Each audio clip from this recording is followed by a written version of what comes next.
Padmashri doctor D Y. Patil यांचं दुःखद निधन हे अतिशय मनाला वेदना देणारं आणि सगळ्यांच्याच मनाला चटका लावून जाणारी घटना आहे.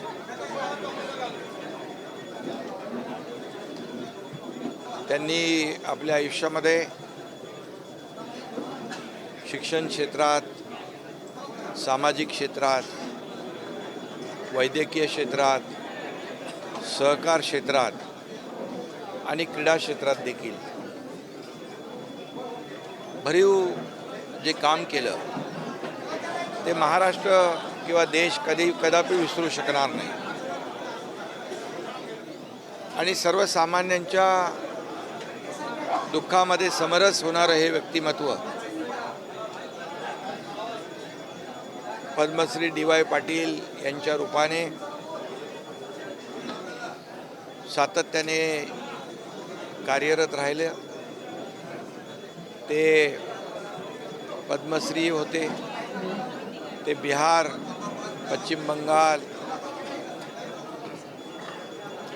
त्रिपुरा या राज्यांचे राज्यपाल देखील म्हणून त्यांनी काम केलं. विविध पदांवर काम केलं. परंतु त्यांचा सर्वसामान्य माणूस हा केंद्रबिंदू होता. एक शेतकरी कुटुंबातून जन्म घेतलेला, एक शून्यातून विश्व निर्माण करणारा अतिशय दुर्मिळ असं व्यक्तिमत्व आज आपल्यामध्ये नाहीत. Doctor D Y. पाटील ही मेडिकल कॉलेज लाईन बाजार या सर्वांनाच उपस्थित राहायचंय. दुःख आणि वेदना देणारी ही घटना आहे. त्यांच्या अनेक आठवणी आहेत. मी मुख्यमंत्री असतानाच्या, अगोदरच्या, आताच्याही आणि त्या कदापि आपण विसरू शकत नाही. बाळासाहेबांचे त्यांचे अतिशय जिव्हाळ्याचे संबंध होते. आम्हाला आठवतं आहे की मुंबईमध्ये एक मेडिकल कॉलेज जेव्हा सुरू झालं त्यावेळेस मेडिकल कॉलेजला एक हॉस्पिटल पाहिजे अटॅच.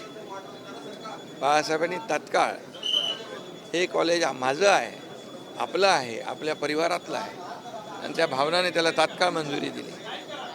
अशा अनेक घटना आहेत. सर्वांशी त्यांचे चांगले संबंध सलोख्याचे होते. एक अजातशत्रू म्हणून त्यांनी या महाराष्ट्रात, देशात काम केलं.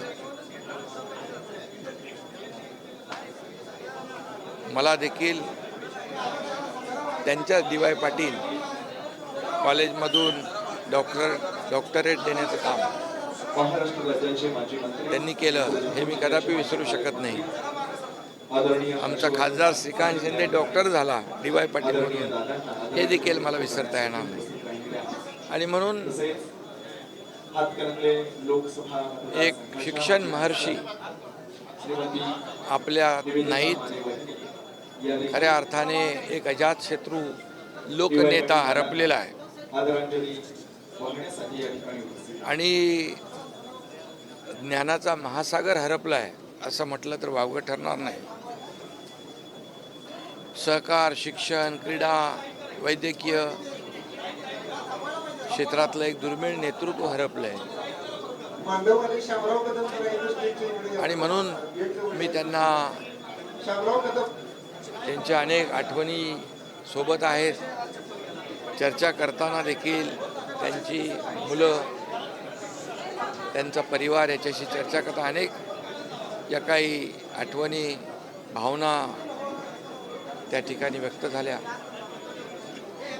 आणि म्हणून सर्वांना, सर्वसामान्य माणसाला मदत करणारा हा असा मोठा नेता, त्याची प्रचिती जी आहे आज आपण त्यांच्या कामाची आणि कर्तृत्वाची आणि प्रेमाची पोचपावती कालपासून हे अंतिम दर्शनासाठी येणाऱ्या लाखो लोकांच्या उपस्थितीवरून आपण पाहतोय. आणि म्हणून अशी माणसं दुर्मिळ असतात. आपली न भरून येणारी पोकळी त्यांच्या जाण्याने निर्माण झालेली आहे. त्यांचं नेहमी एक वाक्य मला आठवतं, सर्वांना विनंती आहे स्वप्न पाहताना मोठी स्वप्न पहा, आणि परंतु स्वतःच्या फायद्यासाठी नाही तर सर्वसामान्य लोकांच्या जनतेसाठी फायद्यासाठी. कुणी काही गडबड करू नका. हे वाक्य त्यांचं फार बरंच काही बोलून जातं. घेता येईल आणि म्हणून अशी माणसं चपलं किंवा हा फार कमी जन्माला येतात.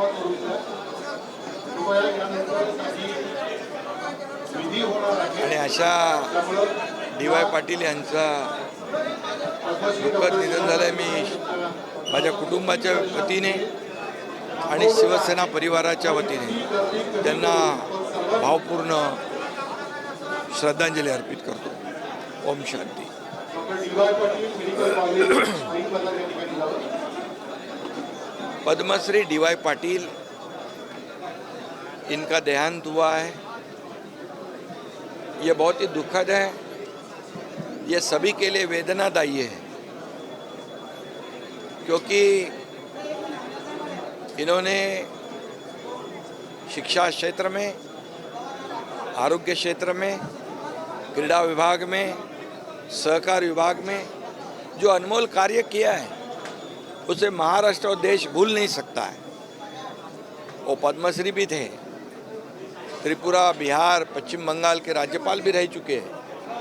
कई जिम्मेदारियां उन्होंने निभाई है, लेकिन उनका केंद्र बिंदु एक सामान्य आदमी वही था. और इसलिए एक शिक्षण महर्षि हमने खोया है, एक ज्ञान का महासागर हमने खोया है, और एक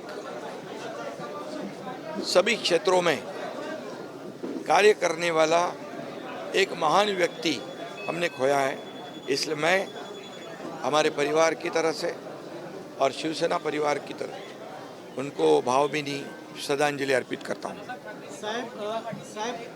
बाला साहब ठाकरे जी का और डी.वाय. पाटिल जी का बहुत ही घनिष्ठ संबंध था, एक पारिवारिक संबंध था. उनका तो सभी लोगों के साथ इतने अच्छे ताल्लुकात थे, वो अजात शत्रु थे. और मैंने अभी अभी अनुभव बताया कि मुंबई में जब मेडिकल कॉलेज खुल रहा था तो उसको एक हॉस्पिटल की अटैचमेंट की आवश्यकता थी. बाला साहब ठाकरे जी ने कहा ये हमारे परिवार का मेडिकल कॉलेज है, और तुरंत ऐसे कई घटनाएं हैं. और इसलिए मैं उनको फिर एक बार भावपूर्ण श्रद्धांजलि अर्पित करता हूँ.